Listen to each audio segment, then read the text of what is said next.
जिस तरीके से आप कह रहे हैं कि कहीं न कहीं आने वाले वक़्त में इन्फ्लेशन बहुत तेज़ी से बढ़ सकता है अगर वॉर वाली सिचुएशन जी, नहीं रुकती है तो। चाइना देखिए अब अंदर ही अंदर बड़ी स्ट्रैटेजी तैयार कर रहा है। जी। कहीं न कहीं बहुत तेज़ी से वो गोल्ड बाय कर रहा है। लेकिन ऐसे में क्या लग रहा है कि इंडिया के लिए आने वाला वक़्त क्या कोई टेंशन भरा हो सकता है कि अगर ये लोग कुछ प्लानिंग, जैसे कि आपने इंटरेस्ट रेट की बात करी, तो अगर ऐसी चीज़ें नहीं होती हैं या कुछ प्लानिंग प्लॉटिंग नहीं होती है, तो कितना इम्पैक्ट इकोनॉमी पर पड़ सकता है? देखिए, ये प्लानिंग का ही पार्ट है जो मोदी जी ने बोला है कि भई आप गोल्ड 1 साल तक मत खरीदें। हुँ, आप पेट्रोल, डीज़ल को एक तरीके से यूज़ करें। खाने के तेल में 10% की कमी करें। हुँ, फॉरेन ट्रैवल्स आप ना करें। जो भी इम्पोर्ट की आइटम है उसको कम से कम इम्पोर्ट करें। आप स्वदेशी पर आप अपनाइए। ये सब प्लानिंग का पार्ट है। हुँ, क्योंकि देखिए, जितना हम इम्पोर्ट करेंगे उतना ही हमको फॉरेन रिज़र्व देना पड़ेगा। हुँ, तो फॉरेन रिज़र्व देंगे तो फिर हमारे पास जो क्रूड के लिए अमाउंट है वो नहीं बच पाएगा। तो बेसिकली जो बेसिक रिक्वायरमेंट है वो है हमारी इस टाइम पे क्रूड, कि हुँ, हम जिससे हमारी इकोनॉमी रन करेगी। तो इकोनॉमी को रन करने के लिए क्रूड की बहुत रिक्वायरमेंट है, और क्रूड की रिक्वायरमेंट के लिए आपको फॉरेन रिज़र्व चाहिए। हुँ, पर नोबडी नोज़ कि क्रूड का भाव कहाँ जा सकता है। तो हुँ, ये एक प्लानिंग का पार्ट है कि अभी से हम उन चीज़ों पे रोक लगाएँ जो मैक्सिमम रिक्वायरमेंट की चीज़ें नहीं हैं। हुँ, जो रिक्वायरमेंट की चीज़ नहीं है, हम उनको इम्पोर्ट नहीं करेंगे तो हमारी फॉरेन रिज़र्व बचेगा। हुँ, तो जो हमारी रिक्वायरमेंट की चीज़ें हैं, हम उन पे उस पे खर्च करेंगे।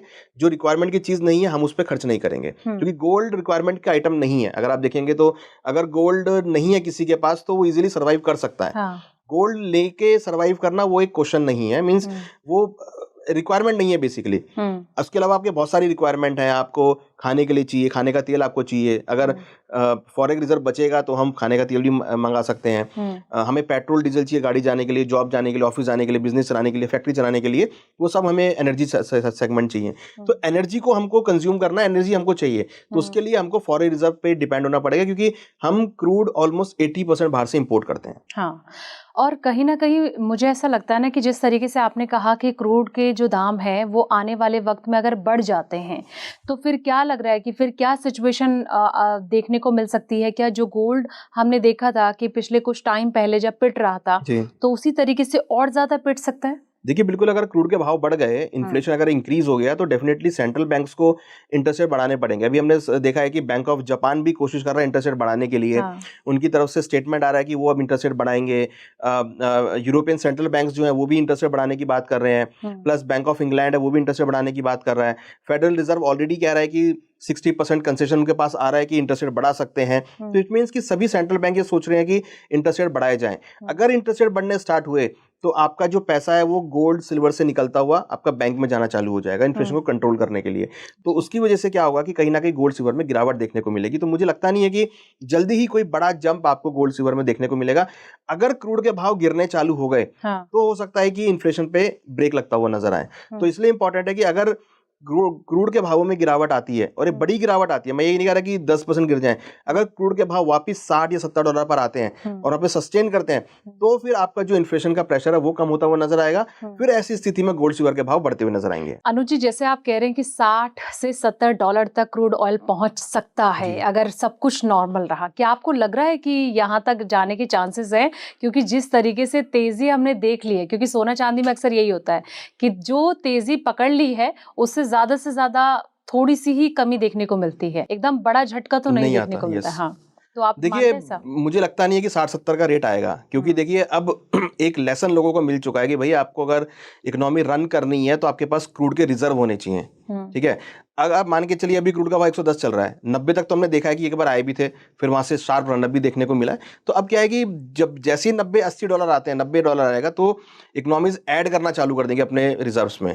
तो अब ये समझ में आ रहा है कि भई आपके पास क्रूड के रिज़र्व होने चाहिए। जैसा कि हमने देखा कि बीच में जो नेचुरल प्रोडक्ट्स थे, नेचुरल कमोडिटीज़ या नेचुरल जो सोर्सेज़ थे, हुँ, उसको इकट्ठा करने की होड़ लगी हुई है। तो हुँ, इस होड़ में क्या है कि सभी इकोनॉमी ऐड होती हुई नज़र आ रही है। हालाँकि भारत के पास 60 दिन का है, बट इस लेसन के बाद हो सकता है कि भारत भी ये सोचे कि भई अपना रिज़र्व को बढ़ाया जाए और इसको हुँ, करीबन ढाई से 3 महीने का किया जाए। हुँ, 3 महीने या 4 महीने का किया जाए, क्योंकि अब हमारा 2 महीने का है अभी, तो उसको बढ़ाकर 4 महीने का किया जा सके। तो अच्छा। अगर ऐसा करोगे तो आपकी खरीदारी जब भी डिप आएगा आपको खरीदारी करने को देखने को मिलेगी। तो ऐसे में 60-70 आना बहुत मुश्किल है। हो हुँ, सकता है कि आपको ये 80-90 तक आता हुआ दिखाई दे, बट हाँ, ये 60-70 की रेट पर आता है, तो फिर आपको उस रुपये में स्ट्रेंथ भी देखने को मिलेगी, सब कुछ सही होता हुआ दिखाई देगा। हुँ, क्योंकि देखिए, क्रूड बढ़ने की वजह से खाली इंडिया को नहीं, सभी को नुकसान होता है। क्रूड का भाव बढ़ेगा तो यूएस में इन्फ्लेशन आएगा, चाइना में इन्फ्लेशन आएगा, इंडिया में इन्फ्लेशन आएगा। क्रूड का भाव नीचे आएगा तो जितनी भी आपकी ओपेक प्लस मेंबर्स हैं उन सबको इश्यूज आने चालू हो जाएंगे, क्योंकि वो सबसे उनके लिए ब्रेड बटर ही क्रूड है। उनको जितना हाई प्राइस मिलेगा उतना उनके लिए बेटर है। तभी हमने देखा कि यूएई ने ओपेक से बाहर निकल गया यूएई, और उसने बोला कि वो अपनी जो कैपेसिटी है उसको इंक्रीज करेगा। वो अभी 3.2 मिलियन बैरल प्रोड्यूस कर रहा है, वो अब 5 मिलियन बैरल प्रोड्यूस करेगा। तो वो अपनी डबल कर रहा है कैपेसिटी, क्योंकि उसको पता है कि हाई रेट चल रहे हैं और आगे हाई प्राइस मिलने वाले हैं, तो उनकी इकोनॉमी को सपोर्ट मिलेगा, तो इसलिए वो प्रोड्यूस ज़्यादा कर रहे हैं और डिमांड जो है वो मार्केट में है ऑलरेडी। तो कहीं ना कहीं क्रूड का $60-70 आना बहुत मुश्किल है। अगर आ जाते हैं तो ये मान के चलिए कि ये इंडिया के लिए बहुत गोल्डन चांस होगा, जहां पर आपका रुपी भी स्ट्रेंथ लेगा, इकोनॉमी भी ग्रो करेगी और बाकी एसेट क्लास भी आपकी ग्रो करती हुई नजर आएंगी। डी डॉलराइजेशन की जो स्ट्रैटेजी है कहीं ना कहीं वो फीकी पड़ती जो नजर आ रही है। ऐसे में डॉलर को पटकनी दे पाना कितना ज्यादा इम्पॉसिबल होगा कि अगर कोई स्ट्रैटेजी तैयार नहीं की गई, कोई स्ट्रेंथ तैयार नहीं की गई। देखिए बहुत मुश्किल है डॉलर डीवैल्यूएशन में डॉलर को पटकनी देना, क्योंकि ट्रम्प को ये समझ में आ गया है कि भाई पूरी दुनिया किस पे डिपेंड है। उनको पता है पूरी दुनिया तेल के ऊपर डिपेंड है। और वो तेल को ही होल्ड करते हुए चल रहे हैं। उन्होंने वेनेजुएला के को अटैक में कैप्ट कर लिया। ईरान को, सबसे बड़ा प्रोड्यूसर ईरान है, उन्होंने ईरान पे अटैक करके वहां पर इशू क्रिएट कर दिए। तो जो मेन सप्लाई जोन है ईरान, इराक, जो मिडल ईस्ट है, वहां पर उन्होंने तनाव कर दिया और उस तनाव की वजह से क्रूड की सप्लाई जो है कम हो गई। और इंडिया सबसे बड़ा कंज्यूमर है। इंडिया ही आप मान के चलिए कि शायद क्रूड के भाव डिसाइड करता है। अब मैं ये कह सकता हूँ कि इंडिया की जो डिमांड है वही गोल्ड के भाव डिसाइड करती है। इंडिया की ही डिमांड है जो क्रूड के भाव डिसाइड करती है। मींस एशियन कंट्रीज जिसमें इंडिया सबसे टॉप पर है। तो इंडिया और चाइना जो कंट्री हैं यही आपकी डिमांड को प्राइस तय करती हैं। अगर कोई भी सप्लाई इंक्रीज होगी तो फिर आपके भाव नीचे आते हुए दिखाई देंगे। मगर अब ट्रम्प साहब को समझ में आ गया कि भाई क्रूड को लेकर ही आप पूरे वर्ल्ड के ऊपर आप डोमिनेंस कर सकते हो और क्रूड को लेकर ही पूरी दुनिया आपकी बात मानेगी, पूरी दुनिया आपकी बात सुनेगी। तो इस वजह से डॉलर को डी डॉलरेशन करना बहुत मुश्किल है, क्योंकि अगर आप जहां भी डी डॉलरेशन की बात करोगे वहां पर ट्रम्प आगे आते हुए नजर आएंगे। वो कोई ना कोई ऐसा बखेड़ा खड़ा करेंगे जिसमें कि पूरी दुनिया हिल जाएगी, जैसा अभी हिली हुई है। तो फिर सॉल्यूशन क्या है? वही तो बात आ जाती है कि जिस तरीके से वो बखेड़ा खड़ा लगातार कर रहे हैं। पहले उन्होंने टैरिफ का सगुफा दिया था, टैरिफ पे टैरिफ लगा रहे थे, फिर उन्हें समझ आ गया कि अब वॉर वाली सिचुएशन से, हॉर्मुज़ वाली सिचुएशन से ही मैं कहीं ना कहीं बाकी लोगों को जवाब दे सकता हूँ। फिर अब इसके इतर क्या सॉल्यूशन है? देखिए उसका सॉल्यूशन सिर्फ यही है, या तो वो प्रेसिडेंट से रिजाइन कर दें या फिर वो हट जाएं, नया कोई प्रेसिडेंट आए, तभी सॉल्यूशन हो सकता है। उनके रहते ये पॉसिबल नहीं है। ये इसलिए मैं कह रहा हूँ क्योंकि हमने उनके 2 टेन्योर देखे हैं। जो पहला टेन्योर था उसमें भी उन्होंने ट्रेड वॉर करी थी। जो अब ये टेन्योर है इसमें उन्होंने ट्रेड वॉर करी प्लस वॉर छेड़ दी यूएस ईरान के साथ में। तो मुझे लगता नहीं है कि वो ऐसा कोई स्टेप लेते हुए नजर आ रहे हैं जिससे पूरे देश में, पूरे वर्ल्ड में स्टेबिलिटी आए। वो उठापटक जो है वो करते हुए नजर आ रहे हैं। तो इसकी वजह से हम देख रहे हैं कि पॉसिबल नहीं है कि आप डॉलर को नीचे पटकते हुए नजर आए, क्योंकि उनका टारगेट ये है कि डॉलर को आप बढ़ा के रखें, डॉलर की डिमांड आपकी बढ़ी रहे, चाहे उससे किसी को भी परेशानी हो। तो वो क्लियरिटी जो है ना वो उनकी तरफ से क्लियर है कि अमेरिकन फर्स्ट, उनके लिए इंपॉर्टेंट है अमेरिकन फर्स्ट। अमेरिका ऊपर आना चाहिए, उसका डॉलर ऊपर आना चाहिए, बाकी से उनको कोई मतलब नहीं है। देखिए अभी जो यूएस और चाइना की मीटिंग हुई उसमें उन्होंने क्लियर चाइना को ये बोला कि भाई आप हमसे क्रूड खरीदो। उनका पहला ही ये था कि आप कुछ भी आप करिए बट आप चाइना जो है आप हमसे क्रूड खरीदें, आपको अगर क्रूड की रिक्वायरमेंट है तो इस वजह से क्या है कि उनके लिए इंपॉर्टेंट है कि अगर कोई उनसे क्रूड खरीदेगा तो आपको डॉलर में पेमेंट देनी पड़ेगी और डॉलर स्ट्रेंथ लेगा। तो उनका पहले ही ऑब्जेक्टिव ये है कि क्रूड मेरे पास बहुत है, आप मेरे से परचेज करें, उसके बाद बाकी सारी बातें बाद में है। तो इस बार उन्होंने ये ट्रम्प कार्ड खेला है कि भाई जो जिस भी कंट्री में क्रूड का ज्यादा प्रोडक्शन है उस पे आप वॉर कर दो, जिससे कि उसका क्रूड का सप्लाई कम हो जाए, और बाकी देशों को बोलो भाई आप मेरे से क्रूड खरीदो। तो ये स्ट्रेटेजी वो अपना रहे हैं, जिसकी वजह से मुझे लगता नहीं है कि डॉलर में कोई वीकनेस आपको देखने को मिलेगी।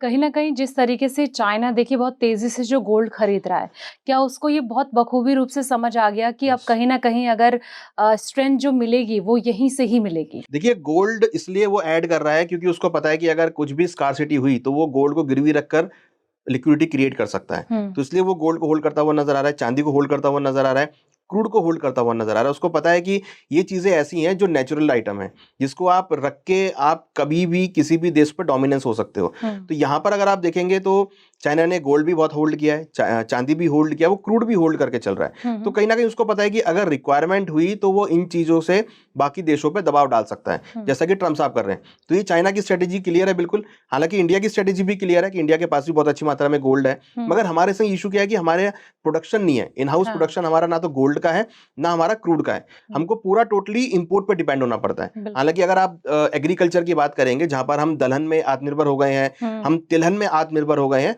बट कुछ क्वांटिटी में अभी भी हमें बाहर से मंगानी पड़ती हैं, तो उसको हम रोक सकते हैं, मगर क्रूड को हम नहीं रोक सकते, क्योंकि हमारे यहाँ पर क्रूड का प्रोडक्शन ही नहीं है। हम 80% क्रूड बाहर से मंगाते हैं। तो ये जो है ना, ये एक हमारे लिए बहुत बड़ा एक नेगेटिव पॉइंट है कि हम क्रूड का प्रोडक्शन नहीं कर पा रहे हैं, और हमारी टोटल इकोनॉमी क्रूड पे डिपेंड है, क्योंकि हमें हर चीज के लिए क्रूड की रिक्वायरमेंट है, कच्चे तेल, पेट्रोल, डीजल, गैस, सबकी रिक्वायरमेंट है। तो उसके लिए हमको बाहर से इंपोर्ट करना पड़ेगा। तो ये हमारा थोड़ा सा नेगेटिव पॉइंट है, जिसकी वजह से हमारा रुपया वीक हो रहा है। वही ट्रम्प का जो ये कार्ड है ना कि हमसे तेल खरीद लो, चाइना के साथ भी मीटिंग हुई, और चाइना के साथ मीटिंग से पहले उन्होंने बहुत तारीफें करना शुरू कर दिया।